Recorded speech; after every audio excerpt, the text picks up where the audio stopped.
జనాల హృదయాల్లో ఇప్పుడు అవార్డు తెచ్చుకున్నాడు ఆయన. అలాంటి అతనికి ఇప్పుడు కొత్తగా అవార్డు అవుతాం అంటే అది వేరే విషయం. అది ఒక లెవెల్.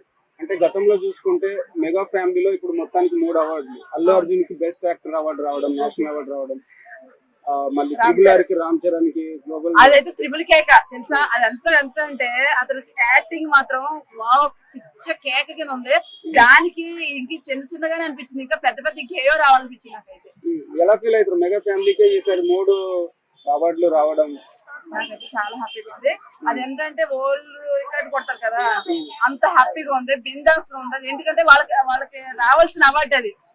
వాళ్ళకి ఎప్పుడో రావాల్సిన అవార్డు ఇప్పుడు వచ్చింది.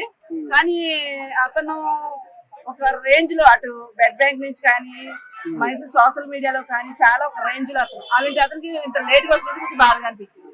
అంటే ఆయన చేసిన ప్రజా సేవ గుర్తించి ప్రభుత్వం ఇచ్చింది. అది హ్యాపీగా ఫీల్ అవుతుంది. చాలా డబుల్ హ్యాపీ అని చెప్తాను కదండి. నాకు మెగాస్టార్ ఫ్యామిలీ అన్న, మన పవన్ కళ్యాణ్ అన్న, చిరంజీవి గారు అన్న, వీళ్ళందరూ అంటే నాకు చాలా ప్రత్యేక అభిమానం. ఎందుకని? అదంతే, అది మాటలతో చెప్పలేను.